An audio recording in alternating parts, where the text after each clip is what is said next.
23ஆம் சங்கீதம். கர்த்தர் என் மேய்ப்பராய் இருக்கிறார். Lord is my shepherd.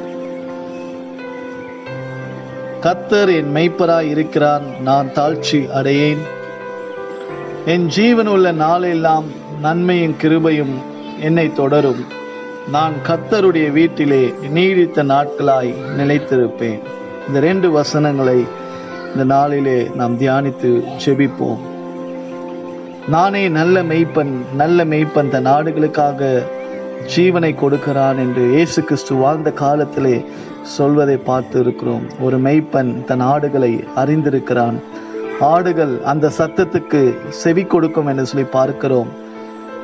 அந்த ஆட்டுக்குட்டிக்கு அந்த மெய்ப்பர் தான் எல்லா காரியத்திலும் தலையாய் இருக்கிறார்.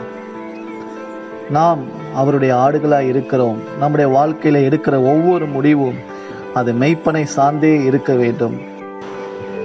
ஒரு மெய்ப்பனுடைய வாழ்க்கையிலே அவன் என்ன முழுவதும் அந்த ஆடுகளை குறித்து தான் இருக்கும். மெய்ப்பனுடைய சத்தத்துக்கு ஆடுகள் செவி கொடுக்கும். அந்த மெய்ப்பன் அந்த ஆடுகளை புல்லுள்ள இடங்களிலே மேய செய்து அந்த ஆடுகளை புஷ்டியாக்க தன்னுடைய எல்லா உழைப்பையும் கொடுப்பான். அதே நேரத்தில் அந்த ஆடுகள் அந்த மெய்ப்பனை சார்ந்து கொடுக்கும். ஸோ மெய்ப்பனுக்கும் ஆடுக்கும் உள்ள உறவை கர்த்தர் தமக்கும் தம்முடைய மனவாட்டியாகிய சபைக்கும் தம்முடைய பிள்ளைகளுக்கும் ஒப்பிட்டு சொல்லியிருக்கிறார். இதை தாவீது நன்றாகவே அறிந்திருக்கிறார். அதனால தான் அவன் சொல்லுகிறான், கர்த்தர் என் மெய்ப்பராய் இருக்கிறார், நான் தாழ்ச்சி அடையேன். நான் தாழ்ந்து விட மாட்டேன்.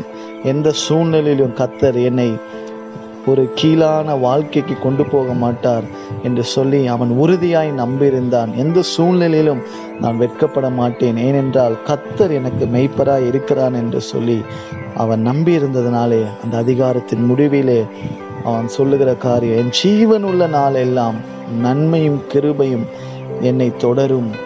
நான் கர்த்தருடைய வீட்டிலே நீடித்த நாட்களாய் நிலைத்திருப்பேன்.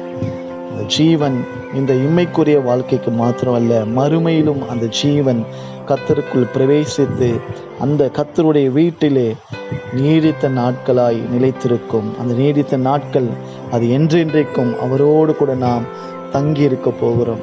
இந்த உலகம் நமக்கு முடிவல்ல. நித்தியமாய் அவருடைய அரசாட்சிக்குள்ளே புதிய வானம், புதிய பூமி, புதிய எருசலேமிலே ராஜாதி ராஜா, கர்த்தாதி கர்த்தர் இயேசு கிறிஸ்து நம்மை வழி நடத்த போகிறார்.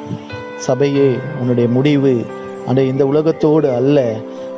ராஜாதி ராஜா என்றென்றைக்கும் மனவாட்டியை நித்திய விவாகத்துக்கென்று அவர் நியமித்திருக்கிறார். அந்த நன்மையும் கிருபையும் நீடித்த நாட்களாய் நிலைத்திருக்கும். கடைசி வரைக்கும் அவர் கைவிட மாட்டார். என்றென்றைக்கும் அவர் காப்பார். இந்த தேவன் என்றென்றைக்கும் சதா காலங்களிலும் நம்முடைய தேவன். அந்த வாழ்க்கையில தேவையான எல்லா நன்மைகளையும் கிருபைகளையும் அவர் கொடுத்து கொண்டே இருப்பார். ஆனால் நம்முடைய எண்ணம் நோக்கம் எல்லாம் அவருடைய சத்தத்துக்கு அறிந்து அவருடைய சத்தத்துக்கு கீழ்ப்படுகிறவர்களாய் நாம் மாறும்போது கர்த்தர் பெரிய காரியங்களை செய்வார். கர்த்தர் நாமும் மகிமைப்படும். எங்களை அதிகமாய் நேசிக்கிற நல்ல தகப்பனே, இதோ இந்த வேளையில ஆண்டவரே, சங்கீதக்காரன் தாவீதை போல உம்மை நோக்கி நாங்கள் பார்த்து சொல்லுகிறோம், கர்த்தர் எங்கள் மெய்ப்பராய் இருக்கிறீர், எங்களை வழிநடத்துகிறவராய் இருக்கிறீர், எங்களை போஷிக்கிறவராய் இருக்கிறீர். எங்களை அப்பா புல்லுள்ள இடங்களில் அமர்ந்த தண்ணீர் அண்டையில் எங்களை நடத்துகிறவராய் இருக்கிறீர். எங்களுக்கு நன்மையும் கிருபையும் கொடுக்கிறீர்.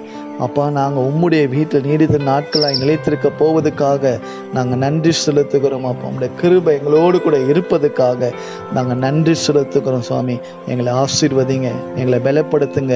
உம்முடைய வீட்டிலே எங்களை சேர்த்துக்கொள்ள போவதுக்காக நன்றி செலுத்துகிறோம். நீர் எங்களுக்கு ராஜாதி ராஜாவாய் கர்த்தாதி கர்த்தராய் இருந்து எங்களை நடத்த போகிற கிருபைகளுக்காக நன்றி செலுத்துகிறோம். எங்களை நித்திய விவாகத்துக்கென்று நியமித்து கொண்டதுக்காக நாங்கள் நன்றி செலுத்துகிறோம். சகல துதி கன மகிமை எல்லாம் உமக்கே உண்டாவதாக. இயேசு கிறிஸ்துவின் நாமத்தில் ஜெபிக்கிறோம் எங்கள் நல்ல பிதாவே, ஆமென்.